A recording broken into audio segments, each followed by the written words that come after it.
Hey, it's Brian. We're starting right off with that stimulus update that you're looking for. This comes right from local news, and what it's given you is a little bit of an overview of where we currently stand with the stimulus. And of course, I'll let this play, then I'll go ahead and give you a couple additional insights right after.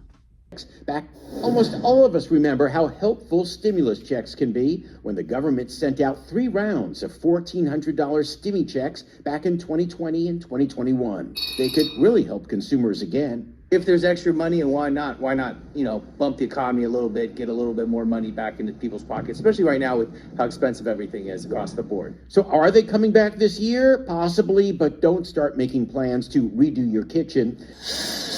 This all started when President Trump and Elon Musk mused about taking 20% of the savings DOGE is making in federal spending and giving it back to taxpayers. Some economists say that could be as much as $5,000 per family if it comes to pass. Now, sure, we'd all like an extra $1,000 in our pocket next time we visit Target or Walmart. But this is interesting. Some shoppers told us they recall that stimulus checks were blamed for part of the spike in inflation the past few years. Honestly, I'm not too fond of it because the last stimulus checks that we got, it made everything else around us go up and increase. So I'm not too fond of it. So India Pryor worries the checks could lead to more demand and then more inflation. But check this out. Already scammers are cashing in and sending out social media posts about the new Trump stimulus checks. Those are phony posts trying to get your personal information. So don't reply to any texts and emails about possible stimulus checks. There are no new checks in the works right now. Now, of course, the commentator really walked the tightrope here, but wanted to give us kind of an idea of the origins of this stimulus, of course, the role DOGE is playing, and of course, some of the big cutbacks in government spending. The goal is, once again, $2 trillion in savings, and it's been floated by the president and Musk once again that if they can hit that $2 trillion threshold, that, let's face it, the U.S. government can go ahead and maybe distribute some of those savings right back to the American people. And of course, on the contrary, one of the things they're a little bit concerned about is inflation, and we're all feeling inflation right now. The price of eggs, the price of milk, the price at the grocery store, and the price of practically everything else. So it's a story we're going to continue to follow. But the next thing we're talking about is saving you and your future. We're talking about Medicare, and we're talking about Social Security. The president's spending bill that passed last night aims to cut $2 trillion. Right. Can you guarantee that Medicare, Medicaid, Social Security will not be touched? Yeah, I mean, I have said it so many times, you shouldn't be asking me that question. Okay? This will not be read my lips. It won't be read my lips anymore. We're not going to touch it. Now, we are going to look for fraud. I'm sure you're okay with that, like people that shouldn't be on, people that are illegal aliens and others. Criminals in many cases, and that's with Social Security. We have a lot of people. You see that immediately when you see people that are 200 years old that are being sent checks with Social Security. Some of them are actually being sent checks, so we're tracing that down, and I have a feeling that Pam is going to do a very good job with that. But you have a lot of fraud. But no, I'm not. We're not doing anything on this. Mr. President, part of your mission, sir, part of your mission has been. Thank you. I'm sorry. Part of your mission has been to restore executive control over the executive branch. Is it your view of your authority that you have the power to call up any one of or all of the people seated at this table and issue orders that they're bound to follow? He came right out and said, saving Medicare, saving Social Security, and not doing anything to touch those benefits. What I like about the president is very simple. He said he is after fraud in Medicare. He's after fraud in Social Security, and we know both of those programs are wrought with all types of fraud. But note, he is not doing one thing about taking away benefits of the people that are on Social Security or who will be collecting Social Security in a not too distant future. As far as Medicare goes, we also know the system is wrought with fraud, doctors mischarging, hospitals mischarging, and basically it's a license to steal. So they're trying to go back and reel some of this in. But once again, the president promises it's not going to affect the benefits of every ordinary people. And once again, we've seen in the past what's happened, that benefits have been reduced because of the fraud. The president says, no, we're going after the fraud, not after the people. The next story is about the $5 million gold card the president's offering. We're going to be doing something else that's going to be very, very good. We're going to be selling a gold card. You have a green card. This is a gold card. We're going to be putting a price on that card of about $5 million, and that's going to give you green card privileges plus. It's going to be a route to citizenship, and wealthy people will be coming into our country by buying this card. They'll be wealthy, and they'll be successful, and they'll be spending a lot of money and paying a lot of taxes and employing a lot of people. And we think it's going to be extremely successful.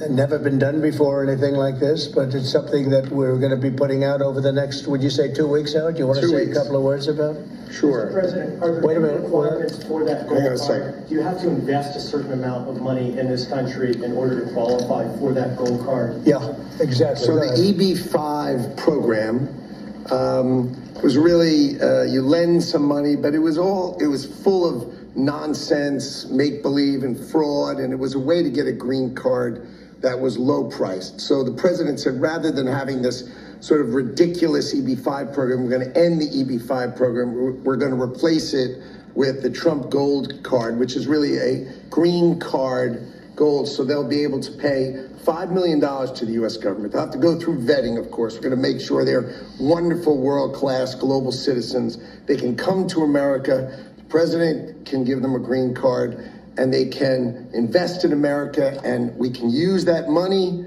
to reduce our deficit. Why do we give out lotteries of green cards? Why do we give out EB-5 for green cards? The President of the United States understands that the right answer is, why don't we eliminate the deficit of the United States of America instead? And of course, the brilliance is making money out of nothing at all. Allowing these people to come inside of the United States. We're talking about high asset value people who would pay $5 million for that card, but then bringing their wealth to the United States, bringing their expertise to the United States, making sure they have a vested interest in the United States, and maybe equally as important, bringing those investment dollars, which mean jobs here in the United States as well. The president and his cabinet really seem to be on the ball when it comes to investing in this country and, dare I say, making America great again, at least when it comes to the economy. Putin is not winning, and it's very, very important that people understand. The Ukrainians are determined to fight on, and yeah, look, they're looking at this, and they're determined to win. They're looking at this proposal from the US, and actually, I think the resources deal, and a lot of people say, oh, it's rapacious, it's extortionate, the US is getting too much, but I think it's a good deal for both sides. Under this deal, under the resources deal, Donald Trump commits the United States to the freedom, sovereignty, and security of Ukraine. Yes, a lot of mineral profits will eventually come to the US, but it's great, I think, that Ukraine should have a long-term economic partnership with the most powerful economy on earth. And like most of us, we all have to show up to work. Showing up to work is, once again, a commentary on who we are. It's a commentary on our commitment to whatever cause that we're working for, and whether it's putting a roof over your head, clothes on the back of your children, or food in your belly, we understand that the art of showing up is half the battle. Well, as fate would have it, they're paying a ton of attention inside the House of Representatives, which, by the way, right now is controlled by a razor-thin Republican margin by about 2 to 3 votes. The reason why this is important is now the Democrats are realizing it really is super important to show up and hold their feet to the fire of those Republicans. And the idea is, inside the House of Representatives, most of the appropriations are figured out between one bill to another. But on top of everything else, of course, when talking about how to make a deal, well, this is the way the U.S. government operates. It's on a messy process, but the fact is, they're going to great lengths to try to make sure all voices are heard. Here's a couple of other things to take into consideration.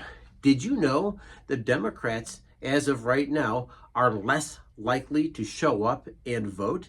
That's part of the reason why leadership inside of the Democratic Party is saying you must make sure you're showing up on a regular basis and voting in Congress. The second and equally important thing is check out this chart that I put together. This chart I've shared with you shows the divergence in age between the Democrats and the Republicans.